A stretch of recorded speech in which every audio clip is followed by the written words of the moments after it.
All right, let's go about Rafael Nadal. One of the questions we pushed across to you is to answer if this man is fading away. Is this guy fading away? I don't think so. I don't think so. I think it's a little bit of injury and also confidence. No, it's lacking confidence himself. He actually came out himself to say it. And when you say you're lacking confidence and you allow your opponents to hear that, and they start feeling, okay, I think I have a chance. Can beat him. Yes, he lost. He actually lost against a player ranked outside 100. 102. 102. Dustin Brown. And the reason I don't want to conclude that he's gradually phasing out is because Wimbledon has actually not been his course for the past 4 years. It's won just once. Once. And if 4 times in the past 4 years. At this stage. Yes. He has always, so it's not... Well, it's not a big deal really if you have to look at the records. Okay. He's lost out to players out of the top 100 in the past 4 years. So, and it's not a surprise this time around that he's losing to 102 Dustin Brown. Okay. All right. Let's look at the guys that are still there. The guys that will play today. This man in your picture, everyone talks about him, defending champion, world #1, Novak Djokovic. Can you bet against him? Well, I can, because I've seen Roger Federer play in the past few days. I think Roger Federer is in top shape, he's in tip-top form, he's looking fit, and the Murray is also there as well. So you don't want to put all your money on Novak Djokovic. And looking at the fact that Novak Djokovic, after the French Open that just ended, I was thinking Novak Djokovic will go all the way, and he was beaten in the final. Okay. So you don't want to say, and but having this man, this is Boris Becker. having anybody doesn't always mean anything sometimes, okay. You know. Okay. And the motivation for him earlier was to go and win all the Grand Slams, you know. In a calendar year. In a calendar year. That's not going to happen anymore. It's not going to happen anymore. And when you lose that little bit of motivation, that is pushing you behind, like, oh, okay, I'm going for all the trophies. Kills the momentum. Yeah, kills the momentum a bit. So he's beatable now, I think. All right, okay. Let's flip it now. Let's flip quickly and talk about the women. Talk about Serena. Serena Williams. It's gradually turning to, they're already calling it Serena Slam. Well, she's on course to win all the 4 Grand Slams. She has won 2 this year. She's doing well in this one. And most people feel, I think it's only Petra Kvitova. Well, I think, although I wouldn't really say we are getting ahead of ourselves, but sometimes if you look at the fact that the female tennis, you know, in female tennis generally, at the current moment or in the past few years, Serena has dominated it so much. Mm-hmm. She's playing the British #1, Heather Watson. Today. And people are already saying, can Watson do it? I myself don't even see any chance at all for Watson, because Watson's serve is very, very weak, and Serena is actually looking like she's in imperious form at the moment. So I don't want to bet against her, unlike the men's draw when you think, okay, there are still 2 or 3 people who can actually challenge and win it. The women's draw, you just want to say it's Serena. Okay. Yeah, the British girl will probably be going out as soon as possible. Better chance next time. Okay, let me quickly tell you, one of the matches I think we should watch out for today, Stanislas Wawrinka and Fernando Verdasco. I think that's going to be... Novak Djokovic, of course, will play Ben Atomic. And some other matches, Marcos Baghdatis also, Nick Kyrgios will take on Milos Raonic. That's also another very... good game to watch out for, and we already told you about Heather Watson taking on Serena Williams. All right, let's leave that and still talking about women, but not tennis anymore. Let's talk about football now. The final of the women's United States taking on Japan, and some have said the United States are better motivated because they lost 4 years ago to Japan. Well, they lost 4 years ago to Japan. Penalty shootout, really, if you want to look at it. But I think if you look at the balance of play, the Japanese were quite lucky to win the semi-final against the English team. Okay. The English team were quite unlucky to concede that own goal in the final minutes of the game. So I am giving it to the Americans. They've been very, very solid all through the tournament, conceded very, very few goals, and they've been very, very potent in attack. So I think the Americans will win it, looking at the fact that they also lost it against the same Japanese team 4 years ago. So they're better motivated. They're better motivated. They won't want to disappoint the Americans. All right. So let's move on. This one's a bit funny, really. We're trying to move fast because we have a lot lined up for you.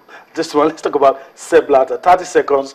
We just have to say something. And Blatter now putting God into all of it, saying, if you say I'm corrupt, you go to hell. He says, I'm a good man, I have a good conscience, I know I'm going to go to heaven. Funny stuff, really.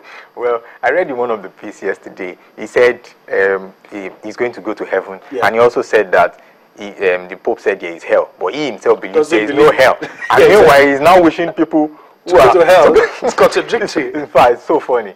He's a little bit disturbed himself. I'm very sure he's very disturbed with everything that is happening. Yeah, you know, yeah. he's resigned. He's not resigned. He's I'm still there. You know, he's I still may contest, I pulling will the not strings, contest. pulling the strings right from behind. So you really don't really know what's going on in the man's head, but I know he's really, really disturbed. It's disturbed, yeah. Yes. I agree with you. All right, let's leave Blatter and go to Chile.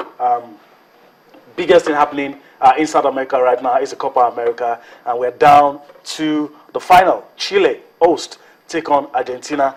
We've said a lot about Chile. That's it on your screen. Peru and Peru. Okay, not Uruguay. That's a mistake. That's the typo there. Peru will be playing Paraguay. Peru takes on Paraguay. And of course, Argentina will take on Chile. All right, this is the road to the final for both teams, how they've got themselves to this point. Just have to bring that up for you and put it on screen. I mean, not really much of a difference. But quickly, because our time is really far spent, where do you think the pendulum will swing in this one? Chile or the crowd behind them, players gradually coming to form, then Argentina, you know, maybe Lionel Messi, and that potent strike force. Well, if you want to look at the statistics, both teams have been scoring very well in this tournament. Chile has scored about 13 goals, Argentina have scored about 10.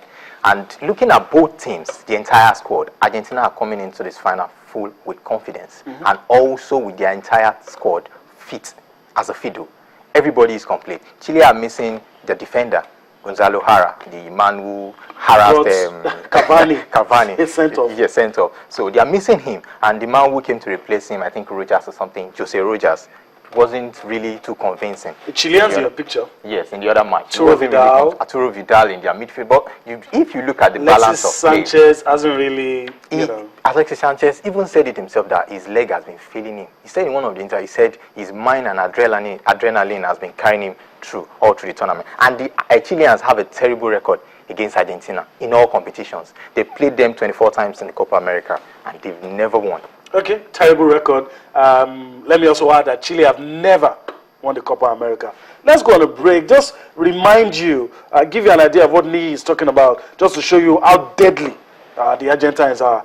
Semi-final game, Argentina taking on Paraguay, 6-1. Let's allow you to enjoy the goals and probably allow you to make up your mind on where you think the final will go to. Let's allow you to enjoy that, and we'll come back for more on Sports This Morning.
Argentina convincing 6-1 victory over Paraguay in that one. All right, let's come home and spend a few minutes we have left on the show to talk about football on the domestic scene. Let's give to you fixtures from the Globe Premier League, matches that will be played this week. And let me quickly allow you to run through the fixtures quickly as you can. Well, Academy is playing against Atlant. Sharks play Abia Warriors. Kano Pillars versus Wiki Tourists. Dolphins play against 3SC. UFC versus Nasarawa United. Ifeanyi versus Kwara United, and Taraba FC versus Warri Wolves. All right, there are some other fixtures left. Okay, Eyimba takes on Sunshine, pick of the pack for me. Yeah. Bayelsa United take on Rangers, and Lobby Stars take on Aqua United. All right, interesting fixtures there for you. Okay, let's quickly move on the show and tell you that week 17 and 18, the dates for it, new dates have been announced, and the LMC explains that the changes have been necessitated because of the Federation Cup round of 32 fixtures just released by the NFF. That's why you're going to have new dates for week 17 and 18 to accommodate to accommodate the Federation Cup. All right, as we quickly wrap things up, let me allow you 1 minute talk about the Super Eagles. Any new thing happened? We heard that Joel Obi going to Torino. We are excited for him. Our striker, the striker of the Super Eagles, Emenike, also congratulated him, I think on Instagram or something. So he's finally there. He's not fully back. Okay. He's not fully back 100%, but he signed a contract extension at Stoke City. So that means they really believe Osaze still has 1 or 2 things to offer them there. So fantastic news. The other news surrounding the Super Eagles, we don't really want to go in there. The Super coach, NFF, we're supposed to devote a whole show for that. So we'll just go talk about the good news and quickly move on. And Ebenezer Odulami too in the news for the wrong.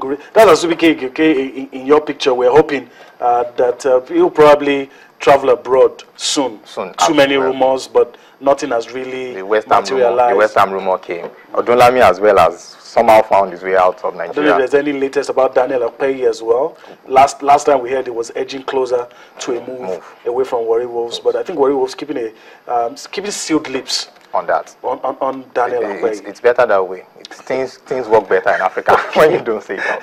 Okay. Thank you very much, Lee, for your time on the show. That's much we can take on the show this morning. We do hope that you've enjoyed everything we've been able to do. Sports This Morning comes your way again next week. Till then, bye-bye.